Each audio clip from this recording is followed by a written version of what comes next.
Oke, selamat datang semuanya di Zero Waste Community Workshop yang kedua. Dan tadi kita udah kenalan, kita udah foto-foto juga. Dan kita langsung aja, mengapa pelatihan ini dan sebenarnya apa tujuannya.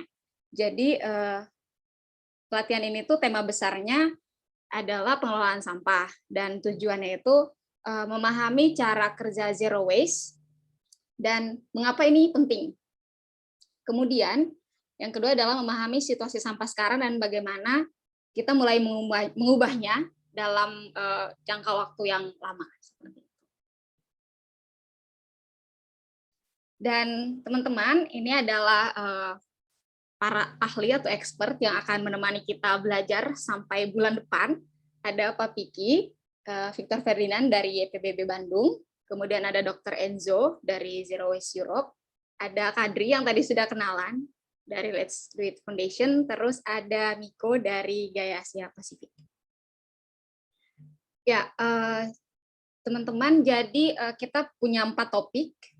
Topik yang pertama itu di minggu pertama ada pemisahan adalah kuncinya. Jadi kita akan belajar mengapa sih pemilahan itu menjadi sangat penting dan bagaimana kita bisa melakukan pemilahan tersebut. Terus kemudian minggu kedua itu ada greenwashing. Kan banyak banget nih yang sekarang ngomong tentang greenwashing, tapi gimana caranya kita bisa mengenali greenwashing dan kenapa greenwashing ini tuh buruk gitu. Dan yang ketiga itu apa yang harus kita lakukan dengan sampah yang tidak dapat didaur ulang dan mengapa daur ulang saja itu nggak cukup. Nah, dan yang berikutnya, yang keempat adalah bagaimana kita memahami situasi kita saat ini dan bagaimana kita menerapkan zero waste di situasi kita yang sekarang. Nah, ini ada waktu-waktunya. Jadi ada saya tulis di sini mulai belajar, terus ada mengumpulkan PR dan ada live session yang seperti sekarang. Nah, untuk pelatihan ini akan mengikuti pola seperti ini terus. Jadi akan Bapak Ibu dan teman-teman akan dapat materi bahan untuk belajar dulu di tanggal 22 Mei, berarti besok ya. Setelah itu nanti akan kumpul PR di tanggal 25-nya dan sesi live-nya untuk topik yang pertama itu di tanggal 28. Minggu kedua pun sama, jadi besoknya kita kirim materi untuk minggu kedua, belajar dulu, kerja PR, kemudian live session, seperti itu. Jadi akan seperti itu, dan slide yang ini aja, nanti akan saya kirimin di grup ya, biar pada ingat sama jadwal-jadwalnya. Seperti itu. Nah, ini yang tadi, jadi untuk dapat materi-materinya, nanti saya akan kirim linknya di WhatsApp group. Nanti Bapak, Ibu, dan teman-teman bisa ambil dari situ materinya, akses dari situ. Kemudian untuk ngumpul PR, setelah mengerjakan PR, untuk ngumpul bisa kirim langsung ke saya, bisa kirim ke email, atau bisa kirim ke WhatsApp. Udah tahu lah ya WhatsApp Sofia. Kemudian ada sesi live dan Zoom. Link Zoom-nya akan saya kirim, dan biasanya saya selalu ngingatin sehari sebelum kalau besok kita ada live session, seperti itu.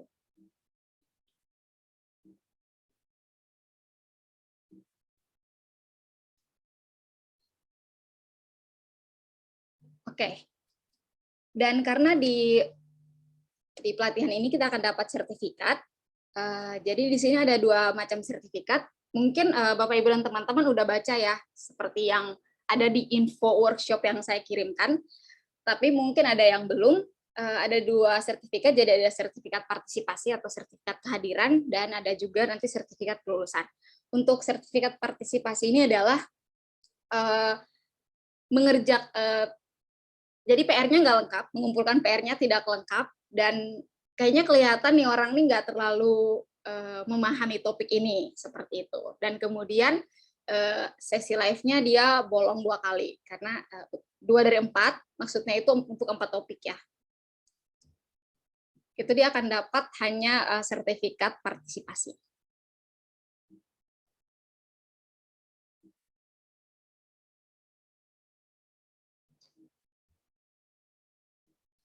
Oke.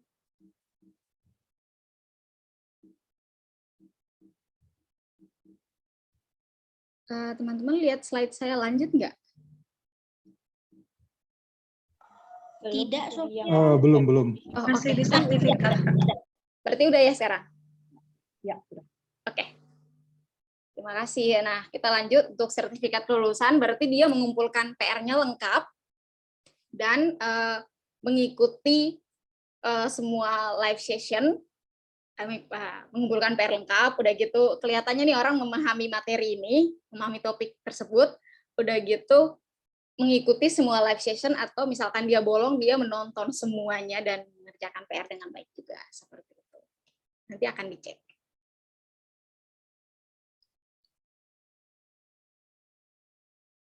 Nah, sekarang kita akan diskusi di breakout room. Ini ada berapa peserta ya? Kita bikin 3 aja ya. Kita bikin 3 breakout room. Dan ini adalah pertanyaan-pertanyaannya, bagaimana biasanya kita belajar? Kan kita mau dapat sertifikat nih. Ya pasti semua orang pengennya dapat sertifikat kelulusan gitu. Keren kan sertifikat kelulusan dari workshop Zero Waste. Jadi untuk diskusi kita ada 3 pertanyaan, bagaimana biasanya kita belajar, bagaimana kita tahu kalau kita tuh udah belajar efektif, dan haruskah belajar itu mudah dan menyenangkan. Kita akan langsung ke breakout room. Saya stop share dulu.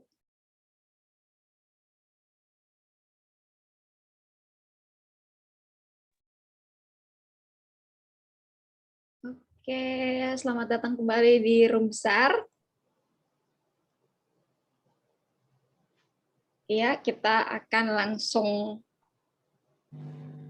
mempresentasikan. Jadi setiap kelompok 2 menit ya. Kelompok 1 siapa dulu tadi? Kelompok 1 saya. Koberdia. Ya. Ya. Silakan kok. Jadi ini saya sudah rangkum dari jawaban dari teman-teman. Untuk pertama, bagaimana biasanya kita belajar? Teman-teman di sini menjawab belajar yang baik itu biasanya melalui secara visual dengan mendengar, membaca, dan mempraktekkan. Ada juga yang berpendapat dengan cara membaca teori lalu kita mempraktekkan. Terus ada juga yang dengan membuat catatan, kurang lebih gitu sih belajarnya, cara belajar. Terus bagaimana kita mengukur atau kita tahu bahwa kita sudah belajar dengan baik secara dan efektif, itu ketika kita mampu menjawab dengan tepat dan menjelaskan dengan baik tentang materi yang kita belajar. Terus hasilnya kalau berupa pelajaran yang kita pelajari berupa perilaku, itu hasilnya terlihat dan dapat dipraktekkan dengan benar di kehidupan nyata. Terus untuk pertanyaan terakhir, haruskah belajar itu mudah dan menyenangkan? Di sini teman-teman semua setuju bahwa ya harus, karena kalau belajarnya tidak mudah dan menyenangkan, otomatis ya sulit untuk memahami materi yang atau pelajaran yang kita pelajari gitu. Kurang lebih gitu dari kelompok 1. Terima kasih. Oke, terima kasih Kak Berdi. Silakan kelompok 2, Kak Amel, siapa yang akan presentasi? Aduh, tadinya aku mau Ian, tapi aku belum kirim ininya, apa namanya, rangkumannya, jadi aku aja yang baca ya. Jadi untuk, suaraku kedengeran nggak? Jelas. Kedengeran cantik. Cuit. Untuk pertanyaan pertama, jadi kita tuh menyimpulkan dari kelompok untuk belajar itu kita biasanya lebih suka dari learning by doing. Jadi kita sambil belajar juga sambil praktek, ya biar tahu lah apa kesalahannya atau apa. Selain itu juga biasanya kita belajar bareng. Jadi biar lebih asik, biar lebih seru gitu loh. Sambil cerita-cerita, diskusi gitu. Nah, terus untuk pertanyaan yang kedua, aku lupa pertanyaannya apa ya? Apakah efektif? Iya, nah itu. Aku tahu kalau kamu sudah efektif.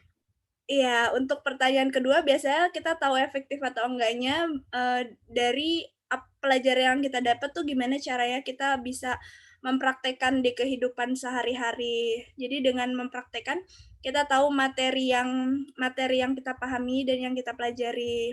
Dan juga selain itu dengan waktu yang waktu belajar yang terencana agar kita tuh bisa lebih efisien dalam belajar dan lebih baik lagi. Nah, untuk yang pertanyaan ketiga, aku menganggap kita emang kalau belajar itu harus menyenangkan. Jadi biar nggak bosen gitu loh, walaupun kalau kita belajarnya dalam keadaan senang, walaupun materinya susah, pasti kan kita akan tetap semangat. Apalagi kalau sama-sama teman-teman. Itu sih menurut aku. Udah. Oke. Yang kelompok 3, terima kasih Kamel. Yang kelompok 3 dari Bluetooth, silakan. Oke, baik. Mungkin ini dari kelompok 3 setelah kita diskusi tadi, diskusi sedikit seru gitu ya. Oke, bagaimana sih cara kita belajar? Karena sekarang ini berhubungan dengan istilahnya kita diharuskan untuk online. Jadi belajar itu lebih banyak ke video, secara visual kita bisa lihat, terus kita dengarkan, terus mungkin ada materi yang dibagikan sehingga kita bisa belajar dari rumah sendiri, membaca-baca. Terus yang kedua sih sebenarnya gimana kita tuh bisa, tadi ada yang jelaskan bisa kita ketemu langsung, sehingga kita itu bisa secara bertatap muka dan sebagainya. Terus apakah itu pelajaran itu secara itu sudah efektif, bagaimana kita mengukurnya, yaitu ya dengan mungkin tadi ada kuis, terus ada teman-temannya tuh bisa bilang tadi itu kita materi yang telah diberikan itu kita bisa menjelaskan secara seksama, terus bisa mencontohkan dalam kehidupan kita sehari-hari seperti led by example kita bagaimana materi yang telah dibagikan tadi itu kita bisa kerjakan atau kita kerjakan di rumah atau kita ketika kita melakukan kerja sama gitu, terus mempraktekkannya secara langsung di rumah. Jadi seperti learn by doing yang tadi itu oke. Terus yang ketiga, apakah pelajar itu harus menyenangkan? Ya itu harus, karena semakin menyenangkan pelajaran itu, jadi kita itu semakin enjoy, jadi kita semakin menyerap semua ilmu yang telah diberikan. Mungkin itu dari kelompok 3, mungkin bisa ditambahkan lagi oleh Sofia. Ya, jadi ada tambahan dari yoga. Jadi karena yoga itu juga masih pelajar, jadi setelah belajar untuk ke tesnya itu dia menghadap ke cermin dan mempraktekkan gitu apa yang udah dia pelajari atau materi-materi seperti itu untuk latihan presentasi. Terus dari Mas Agus itu ya belajar ya susah juga, maksudnya nggak apa-apa susah juga gitu, karena kalau misalkan kita udah cinta atau kita udah suka sama pelajaran itu, pasti gimana pun kita bakal senang atau happy aja, seperti itu. Terima kasih semuanya, dan sekarang kita akan lanjut ke Kadris presentation. Karima yang share screen atau aku aja?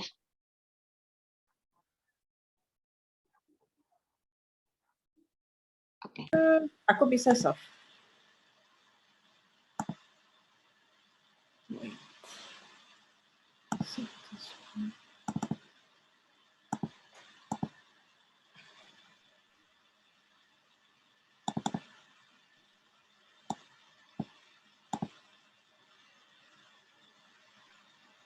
Hey, hello from me. I first would like to say that I really liked what you discussed and what you brought out, that learning is about putting it in practice, explaining it to other people. So I think this is, you already have very correct. Rima, you can translate. Sorry, Kadri, I wasn't really focused. Can you repeat? So I really liked what people brought out, that learning is by putting it in practice, explaining it to other people. So we know we are learning when we can explain it to others and apply it in practice. Oke, jadi waktu tadi para mentor atau perwakilan dari grup itu menjelaskan tentang apa yang teman-teman diskusikan di grup, Kadri itu mendengarkan karena diterjemahkan. Dan dia senang bahwa teman-teman berpikiran bahwa belajar yang efektif itu adalah ketika kita mempraktekkan dalam kehidupan sehari-hari atau learning by doing, dan ketika kita bisa menjelaskannya kepada orang lain, karena itu adalah salah satu metode pembelajaran yang paling efektif. Here I will share some tips with you and also explain explain maybe some things that are not so much known to many people and that may come surprising as what we think that learning is? Dan sekarang Kadri akan menjelaskan sesuatu yang mungkin sebagian dari teman-teman sudah tahu, tetapi biasanya kebanyakan orang itu belum tahu tentang hal ini. So, how to think about learning? I put the image of a map here because information in our brain is, let's say, like cities, and learning is connecting that information and finding new roads. So let's say learning is like building the roads between information and building new roads. So that takes effort and time and energy. Ya, jadi ada perbedaan antara pengetahuan dengan belajar. Misalkan di sini ada peta ya, bayangkan otak teman-teman itu adalah peta ini gitu. Semakin ada pengetahuan, akan ada semakin banyak kota. Jadi kota itu kita bisa asumsikan sebagai pengetahuan. Sedangkan berjalan dari satu kota ke kota lain itu adalah proses belajar gitu. Jadi seperti halnya kalau kita mau jalan-jalan ke satu tempat gitu, kita kan membutuhkan usaha, kita butuh ongkos lah ya, kasarnya seperti itu. Nah sama juga dengan belajar, ketika kita mau menghubungkan satu pengetahuan dengan pengetahuan lain, itu ada harga yang harus dibayar gitu, yaitu adalah proses belajar itu sendiri gitu. You can put the next slide. So this means that when we are learning new things, we are building the new roads. So sometimes it's confusing and there is also resistance because maybe we are building the road where there's forest. So we need to take energy and it's sometimes difficult and confusing. So this is also the fact when you know that you're learning, when you have confusion and difficulties. Ya, seperti halnya kalau kita mau pergi ke satu tempat, yang mana tempat tersebut itu belum ada jalur untuk ke sana. Itu kan susah ya. Mungkin teman-teman yang hidupnya atau tinggalnya di wilayah yang pedesaan gitu, pasti mengalami gitu ya, bahwa untuk bisa ke sana kalau belum ada jalannya, itu akan lebih susah. Bahkan untuk tempat-tempat tertentu, bahkan kita harus membuka hutan dulu untuk membuat jalan. Nah, proses sulit ini adalah bisa kita analogikan sebagai belajar tadi. Jadi pasti ketika kita melakukan proses belajar itu pasti ada hal-hal yang kita rasa tidak nyaman. Jadi misalnya bingung atau capek gitu ya. Jadi itu adalah sesuatu hal yang pasti tidak menyenangkan buat kita. Tetapi yang perlu diingat adalah pada akhirnya setelah kita selesai capeknya nih, ada jalan baru kan, gitu. Nah, sama juga setelah kita proses capeknya selesai di otak kita, maka kita punya satu ilmu baru. Okay, next slide. So this also means that learning is a bit hard and difficult and not just fun. It can be fun as well, but if it's just fun and easy, then it usually means like we are walking on the road that's already there and we are not building any new roads. We are not gaining any new knowledge. So when you feel struggling and confused, then it's a good sign that you're learning. And having just fun sometimes just feels too comfortable and we are tricking ourselves that we are learning. Ya, tadi kan ada juga yang membahas bahwa belajar itu harus fun gitu kan. Nah, tapi hanya memilih yang fun saja, itu sama aja juga dengan kita jalan ke tempat yang udah ada jalannya, udah ada petanya, kita udah sering ke sana bolak-balik kayak gitu. Nah, ketika kita mau belajar sesuatu yang baru, pasti jalannya tuh nggak gampang gitu. Dan ketika kita mulai merasa agak kecapean atau merasa tidak nyaman, itu sebenarnya satu pertanda bahwa teman-teman itu sedang mempelajari sesuatu yang baru gitu. Jadi walaupun kita lebih suka bahwa belajar itu fun, tetap aja secara faktanya proses belajar itu ada kalanya tidak fun untuk hal-hal yang baru gitu ya. So it means you can have fun while learning, but it also has to be a little bit difficult because then there's the change happening. Ya, jadi memang semua bisa dibikin fun, tetapi ada kalanya untuk hal-hal yang teman-teman belum menguasai itu pasti ada kalanya tidak nyaman. Yeah, so what happens in our brain is that we like when it's comfortable and we don't want to use the energy, but learning means having to use the energy and having to make an effort. So that's why there's sometimes this illusion of learning that the brain makes us think that I got this is clear for me, when usually in actual way it might not be understandable for us in depth.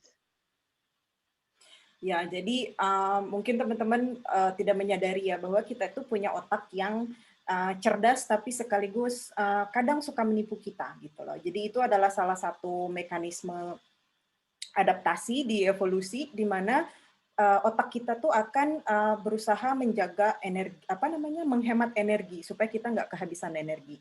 Dan salah satu cara untuk menghemat energi adalah dengan membuat kita tidak selalu berpikir gitu. Ya, jadi emang agak-agak ironis ya gitu. Nah, jadi karena hal inilah terkadang ada kalanya kita tuh merasa kita tuh udah ngerti kok tentang ini gitu loh. Nah, ketika kita merasa kita udah ngerti tentang satu hal, padahal kita sebenarnya tuh belum benar-benar ngerti, itu sebenarnya kita lagi ditipu oleh otak kita. Mungkin teman-teman pernah ngalamin juga yang ketemu orang yang kalau lagi diskusi tuh kok ini ngeyel banget, dia sebenarnya nggak tahu apa-apa, tapi kok dia ngerasa tahu gitu. Nah, emang kenapa dia bisa begitu? Ya itu memang secara alamiah otak manusia itu begitu gitu loh.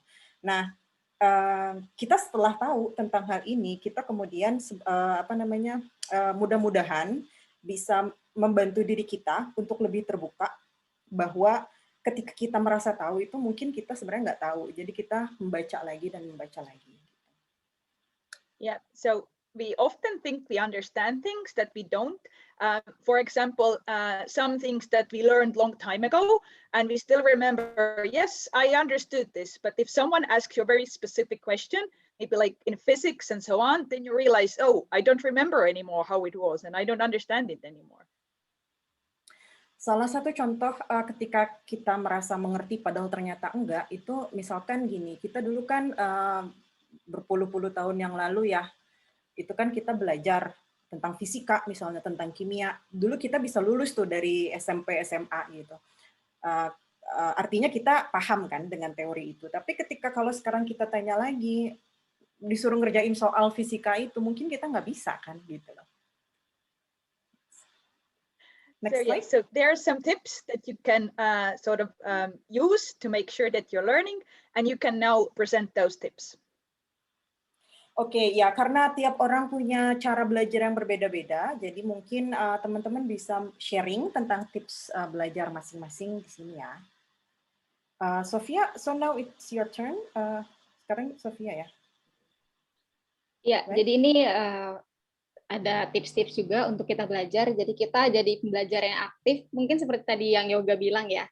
Terus kita misalkan nonton video, kita jeda dulu videonya, bikin catatan, terus ada kita tulis pertanyaan-pertanyaan kalau misalnya kita nggak ngerti di bagian itu. Terus kita uji diri kita sendiri. Kemudian kita bisa menjelaskan ulang pada orang lain, terus kita mungkin bisa memberikan contoh. Udah gitu, kita apakah ini bisa diterapkan dalam kehidupan kita, dan kalau misalkan ini diterapkan, gimana nih? Dan kalau misalkan teman-teman udah belajar, kalau misalkan ada pertanyaan apapun untuk workshop ini ya, bisa langsung bawa pertanyaan tersebut ke sesi langsung atau live session, atau enggak bisa tanya juga di grup dan lain-lain. Nah, yang ini mengalami kebingungan atau merasa tidak nyaman dengan pengetahuan baru adalah hal yang wajar, seperti yang tadi sudah Kadri bilang ya. Oke. Nah, dan saya yakin ini semua udah banyak yang mengalami, kayak kita harus mengatur waktu kita, apalagi sekarang pandemi, kita lebih banyak belajar dari rumah gitu. Kalau misalkan kita ke sekolah, kayak udah ada jam-jamnya kan. Tapi kalau di rumah kan kita harus mengatur waktu kita sendiri. Nah, jadi ada tips-tipsnya, kita rencanakan waktu belajar kita di sela-sela ya pekerjaan kita, dan misalkan ngurus keluarga dan lain-lain. Udah gitu kita mencoba untuk mencari tempat yang tenang, sehingga kita nggak terdistraksi. Dan lebih baik kita belajar itu singkat daripada kayak langsung 6 jam berturut-turut, itu kita bisa terbakar ya otak kita mungkin. Dan kalau misalkan kita tidak, misalnya kita lagi baca sesuatu, kita belum paham, ya nggak apa-apa, mungkin besok baca lagi, atau misalkan 1 jam kemudian kita baca lagi, seperti itu. Dan ini juga yang penting, meminta dukungan, teman-teman bisa mengajukan pertanyaan atau diskusi di grup chat, ya jangan sepi kayak grup chat yang tadi ya, semoga. Dan kalau misalkan teman-teman, saya mau langsung tanya ke Sofia, boleh tanya pertanyaannya, ini maksudnya gimana ya, dan untuk misalkan mau akses materi, ini saya belum akses materi untuk PR dan lain-lain sebagainya, bisa langsung kontak ke Sofia di email maupun di WhatsApp.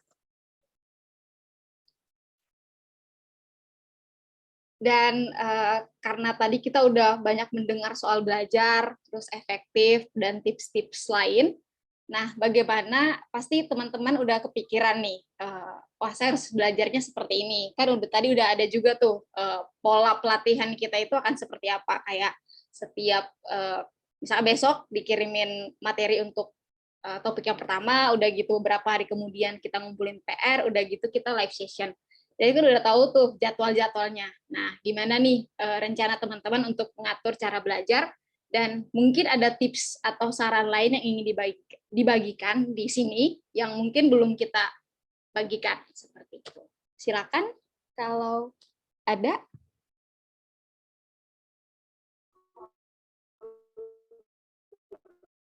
Langsung aja ya, jangan malu-malu.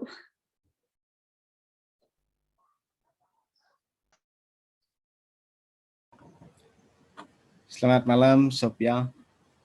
Malam, Kak Apple. Ya, terima kasih nih, sangat keren sekali ininya. Jadi kalau menurut saya, kalau kita di Bali sih, kita mengenal adanya dengan sabda, bayu, dan idep. Jadi antara perkataan kita, tenaga kita, dan juga dengan diri kita sendiri. Jadi itu harus sesuai dan harmonis.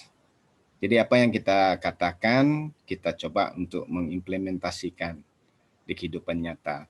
Kadang-kadang orang bisa bicara saja, tapi dalam kehidupan nyata prakteknya nol. Jadi ini harus kita bisa menyeimbangkan antara apa yang bisa kita katakan dengan apa yang, dengan energi yang kita punya, dan idep itu ya seperti apa yang bisa kita implementasikan dalam kehidupan. Itu aja. Terima kasih. Terima kasih, Pak Apple. Silakan yang lain mungkin mengasih tips atau mau bertanya, apapun, silakan.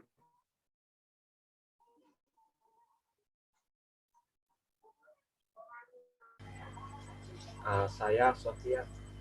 Silakan Kak. Mau nanya sih ke teman-teman, kalau belajar tapi lagi nggak mood, teman-teman gimana? Istirahat dulu atau paksain aja belajar biar ngerti? Kak Krisna nanya ya? Iya. Oke. Mungkin ada yang mau jawab? Kalau misalkan nggak ada, kita kasih Kadri yang jawab.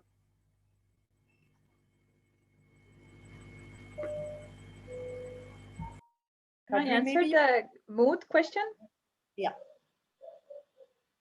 So it said that inspiration is not what you need to have in order to work, but inspiration is actually something that comes after you start working. So I would say that even if you're not in the mood, try to do at least a little bit, because once you get started, the mood might come later. And this is something that many people recommend doing.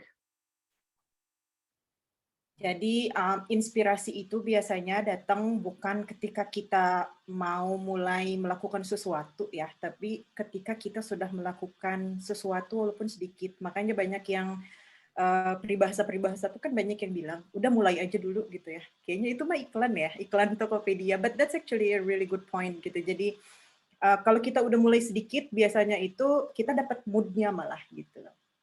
Kalau aku nambahin ya, Sof, kalau aku pribadi biasanya males itu kalau misalnya baru bangun tidur pagi-pagi, terus kan aku kan kerjanya selalu di rumah ya kan, dari udah 3-4 tahun ini tuh kerjanya selalu di rumah gitu. Nah, kalau aku nggak mandi dulu, itu biasanya tuh bakal selalu males. Jadi pagi-pagi itu aku wajib banget mandi. Karena habis itu aku langsung tiba-tiba semangat, seger lah minimal. Dan kalau udah seger itu aku akan lebih semangat buat bekerja. Apapun itu ya. Oke, on fire ya. Kalau saya nambahin sedikit karena ini berhubungan sama mandi. Jadi kalau saya lagi on fire itu bangun pagi-pagi sudah kerja. Tapi kalau tiba-tiba nge-stuck, saya mandi dulu sambil mikir. Enak sih, itu kayak lebih gampang gitu. Seperti itu. Yang lain, silakan. Kalau misalkan mau nanya. Saya satu tambahan. Iya, silakan gitu. Boleh. Oke. Sebenarnya proses belajar itu sama seperti kita nge-gym gitu loh, olahraga gitu. Sampai kita tuh pasti mau istirahat dan sebagainya gitu loh.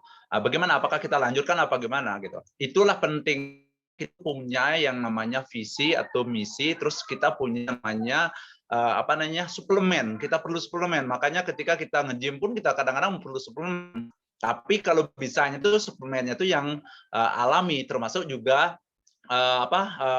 dalam proses belajar itu kita punya suplemen yang alami. Contohnya misalnya kita tuh punya suatu misalnya yang kita idolakan, kita taruh di depan. Nah setelah itu kita lihat, wow, ini dia bisa kok saya belum bisa. Otomatis ada istilahnya suplemen energi yang energi untuk kita loh, itu saya harus belajar gitu. Saya ingin seperti dia gitu. Jadi ketika kita merasa jenuh, cobalah nonton atau carilah motivasi sehingga atau berbicaralah orang yang sedikit lebih tinggi daripada kita sehingga memberikan kita jalan motivasi positif. Jangan mengeluh.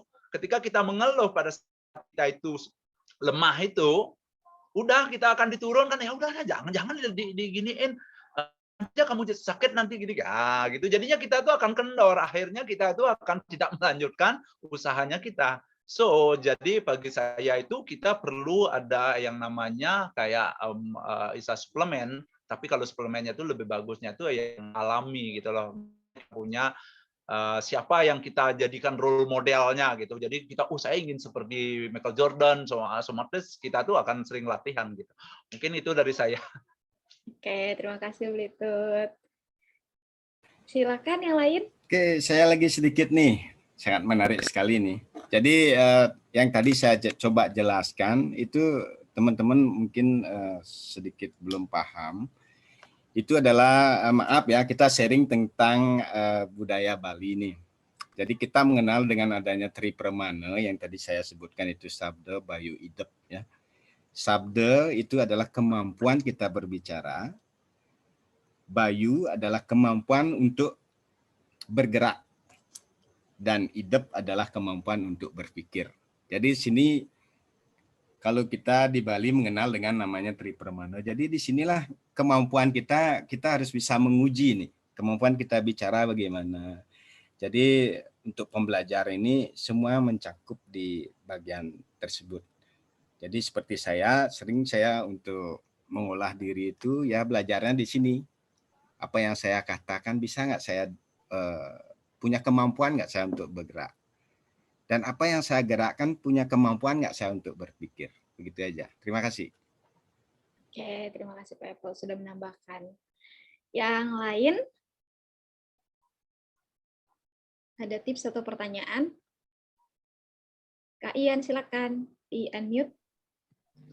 Oke, ini mungkin nanya aja karena sebenarnya ada nggak sih misalnya patokan atau apa begitu jadi belajar yang efektif itu dalam sehari itu berapa lama atau berapa jam? Karena kalau terus terang mungkin orang-orang start bekerja mulai dari pagi. Saya kalau start bekerja malam kayaknya karena siklus tidur. Jadi ketika saya merasa kalau belajar itu nanti aktifnya kalau malam banget duduk depan komputer bikin kopi, ngedit dan apa segala macam. Tapi ya itu makanya biasa Kak Sofia kalau ngechat saya balasnya sore atau biasa maghrib gitu maghrib. Karena biasa nanti siang itu terus terkumpul terus malam-malam baru kerja. Nah pertanyaannya sebenarnya ada nggak sih waktu efektif yang baik dalam sehari itu kita harus belajar berapa jam biar kita juga kayak tidak overwork brain kita, otak kita tidak terlalu kerja terlalu keras gitu. Karena manusia kan bukan robot ya gitu. Gitu aja. Oke, Kadri akan jawab ya. Yes, there is science behind some people working better in the mornings and some in the night. It says it can be same in biology as having blue eyes or green eyes. So it is connected to biology. So you're correct in that. How many hours do you think is effective for everyone to learn daily? This is individual, so it can depend. Usually we say that for this is average now. For deep thinking work, it's maybe 5 to 6 hours altogether, but not in a row. But this can also depend. But yeah, you need to have breaks in between. Jadi aku terjemahin ya. Jadi tiap orang itu beda-beda. Rata-rata itu untuk bisa memahami sesuatu secara mendalam itu kita butuh sekitar 5 sampai 6 jam dengan catatan tidak terus-menerus, artinya ada break di sela-selanya gitu. Jadi ada waktu istirahat buat otaknya untuk mengolah gitu. Yeah, so brain is a bit like a battery, so it has like a certain amount for day, and once you use it up, then you need to rest or sleep or so on. So there is science behind that. But the exact hours depends. Ya, jadi kita perlu perlakukan otak kita itu seperti baterai ya. Jadi ada kalanya kan udah low bat, ya kan, harus di-charge, ya kan. Jadi nggak bisa terus-menerus gitu. Dan secara sains itu ya itu sekitar 5 sampai 6 maksimal gitu ya. Tapi dengan catatan tuh di-charge di sela-selanya gitu. Oke, Sofia. Oke, teman-teman, apakah masih ada lagi sebelum kita bye-bye? Oke, saya ada lagi satu. Saya mau Silakan, bertanya Pak. nih. Jadi, ya mohon maaf, kita kan sering ada di titik jenuh nih.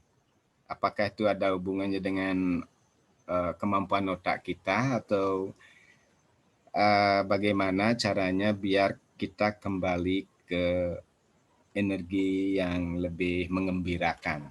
Jadi ada trik khusus nggak di sana untuk menghilangkan rasa jenuh ini? Jadi kayaknya teman-teman mungkin pernah merasakan itu, seperti contohnya nih kita melakukan sebuah pekerjaan itu saja, terus ada titik jenuhnya nih. Dari mana asalnya itu? Jadi itu yang saya tanyakan. Terima kasih.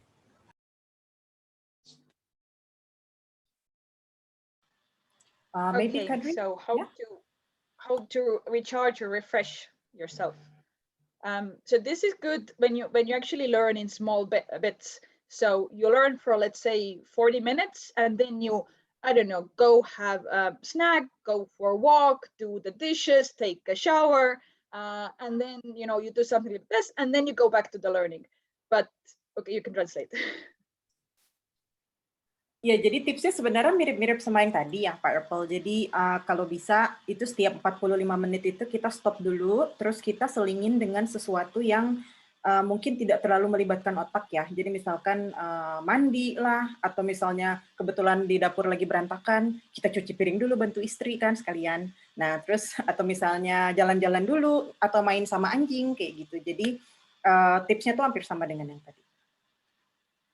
But also if you are tired and you need to sleep, then you cannot continue, then you just need to sleep. So when the brain is tired, it's tired. Tapi memang ada kalanya juga ketika kita sudah terlalu capek ya, mungkin karena pola yang tidak terlalu bagus di awal gitu ya. Ketika otak kita itu menyuruh kita buat tidur, atau dengan kata lain kita ngantuk, udah mulai nguap gitu ya. Ya sebaiknya kita tidur aja udah gitu, karena tubuh kita tuh yang paling ngerti tentang diri dia kan gitu. But one more thing, you can also try different ways of reading, then writing things out, then explaining it to your friend. So changing the methods of studying can also help. Dan juga tadi kan kita sudah bahas ada banyak metode belajar ya, bisa dari membaca, terus juga menulis atau menjelaskan ke orang lain, atau misalnya ngomong sendiri di depan kaca. Nah, mungkin ini bisa dikombinasikan gitu, jadi nggak monoton baca terus misalnya atau nulis terus, jadi dikombinasikan. Dipanggil Lilo Hayu. Pak.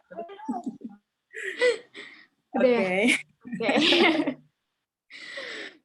Iya, baik Bapak Ibu dan teman-teman.